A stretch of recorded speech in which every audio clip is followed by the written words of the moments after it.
A religião, quando ela nasce sendo fruto da nossa imaginação, dos nossos pensamentos. A religião ela não nasce com o objetivo de criar um padrão ético, moral e comportamental para as pessoas, no sentido de dizer o que elas têm que fazer, o que elas têm que comer, com quem elas têm que andar, como elas têm que viver. A religião ela não nasce com esse propósito. A religião ela nasce, né, da necessidade de um povo, né, de um povo antigo, de tribos caçadores-coletoras.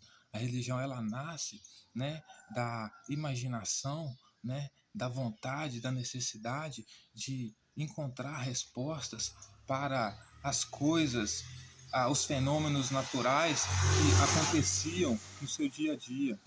Ou seja, as pessoas queriam saber como os terremotos aconteciam, como os furacões aconteciam, como as queimadas aconteciam, como as secas aconteciam, como os trovões, os raios aconteciam, como eles não tinham métodos, como eles não tinham ferramentas para descobrir como essas coisas aconteciam, esses fenômenos aconteciam, por que aconteciam, como nós temos métodos, ferramentas, ciência para descobrir hoje.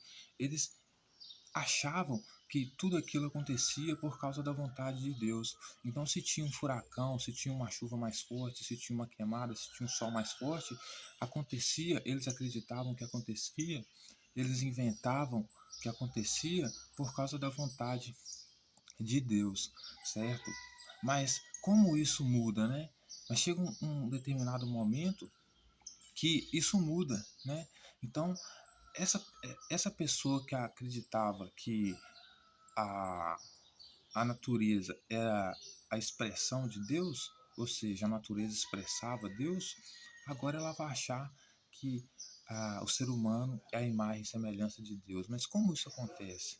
Isso acontece porque a partir do momento que essas tribos vão crescendo, vão evoluindo, vão surgindo mais hierarquia dentro dela, vai surgir a imagem do espertinho, né? O espertinho é aquele que vem junto com outros espertinhos e diz assim para todas as pessoas da tribo, né? Olha só, eu sou a imagem e semelhança de Deus. Eu sou Deus encarnado. Eu estou nele, ele está em mim. Quando você fala com ele, você está falando comigo. Quando você me ouve, você está ouvindo ele, certo? Então, a partir do momento que surge esse engraçadinho, né? Aí ele começa a criar um outro tipo de religião, que é a religião padrão que nós temos hoje, que tenta dizer para as pessoas o que elas têm que fazer, o que não têm que fazer, como elas devem viver, né? Porque aí esse membro dessa tribo vai dizer para aquela pessoa da tribo assim: olha só, o terremoto acontece porque você está cometendo tal pecado, porque você está tendo tal comportamento. Por isso que o terremoto acontece, né? Então, se você viver de tal maneira X, você vai estar agradando a Deus e eu vou orar para Deus e não vai ter mais terremoto, né? Então, o religioso que procura a resposta do porquê o terremoto acontece e não tem métodos científicos para descobrir isso, vai acreditar na primeira resposta que o líder religioso der a ele, porque como ele já imagina que quem faz essas coisas é Deus, e aparece alguém sendo a encarnação de Deus e diz que está controlando isso, ele vai achar que a pessoa que se diz a encarnação de Deus é que está causando o terremoto realmente, como no exemplo de Jesus, por exemplo. O autor vai dizer que quando Jesus morreu teve um terremoto, certo? Pode ter acontecido um terremoto quando Jesus morreu? Pode. Mas o terremoto aconteceu por causa da morte de Jesus? Não. Mas por que o povo acha que o terremoto aconteceu por causa da morte de Jesus? Porque eles acreditavam que Jesus era o próprio Deus encarnado.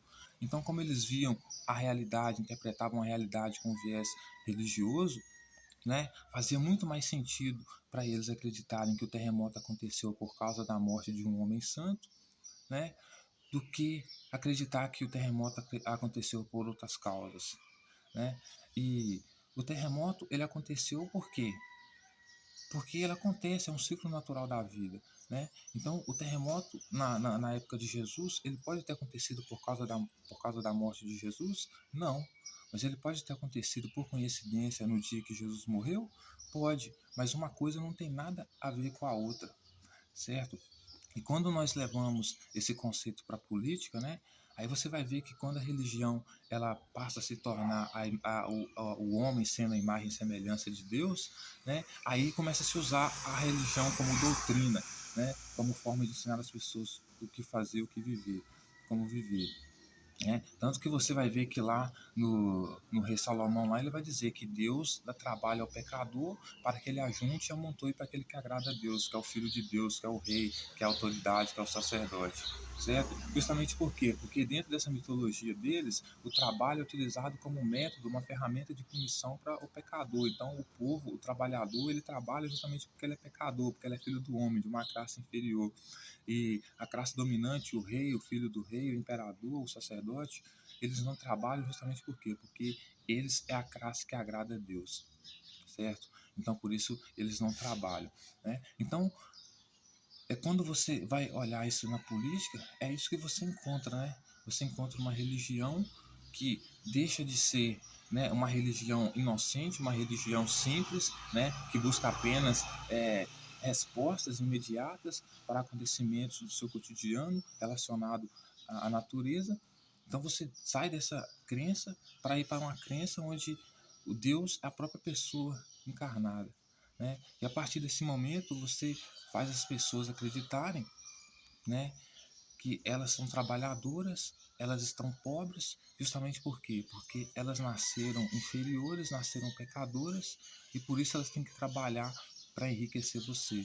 E isso acontece hoje na política, é isso que nós vemos na política hoje, né? Quando olhamos para a política. As pessoas, elas fazem realmente exatamente assim, né? Elas dizem umas para as outras que se a pessoa fazer determinada coisa, ela não vai para o céu, ela vai morrer, porque ele é a vontade, ele é a expressão da vontade de Deus na terra, naquele momento ali, né? E isso é uma mentira, né? Então, quando você vai para a Bíblia, né? Quando você vai para essas mitologias que inspiram a política hoje em dia, você vê que a nossa sociedade, ela se inspira na mitologia de Gênesis, do Deus de Gênesis, né? Onde você tem a classe dominante, né? Que são os políticos, reis, sacerdotes, que dizem que estão no poder, muitos deles, porque Deus colocou, porque Deus quer, né? E a classe trabalhadora, né? Que é a classe pobre, que é o povo, né? É considerado pecador porque é filho do homem, é de uma classe inferior. Então ela tem que trabalhar para enriquecer a classe dominante, né? Que agrada a Deus. Então as pessoas vão acreditando nisso e vão achando que realmente é isso que acontece, né? Então, quando o rei Salomão vai ensinar, né, a respeito da crença de Deus dele, é esse modelo de sociedade que as pessoas vão montar, né, baseado num modelo onde Deus dá trabalho para o povo, para ele trabalhar, porque ele é pecador, para enriquecer aquele que agrada a Deus, né? Aí você pergunta por que a classe trabalhadora ela não se revolta contra isso? Ela não se revolta contra isso, por quê? Porque, como eu disse para você, como ela procura respostas para a vida dela dentro de um viés religioso, a resposta que vai convencer ela é a resposta que tiver Deus no meio, né? Então, ela olha para a realidade dela, ela olha para a explicação do líder religioso dela e faz sentido. Então, ela aceita. Então, mesmo que ela esteja trabalhando e não esteja colhendo fruto do seu trabalho, esteja dando todo o fruto do seu trabalho para a classe dominante, ela vai continuar trabalhando justamente por quê?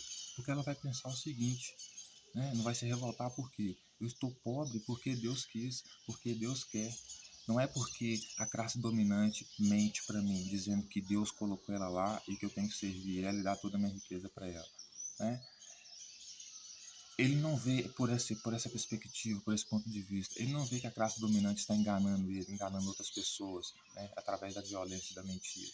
Né? Como ele procura uma resposta baseada em Deus, porque ele olha para a vida, enxerga a vida, interpreta a vida com viés religioso, ele precisa de alguém no comando de tudo.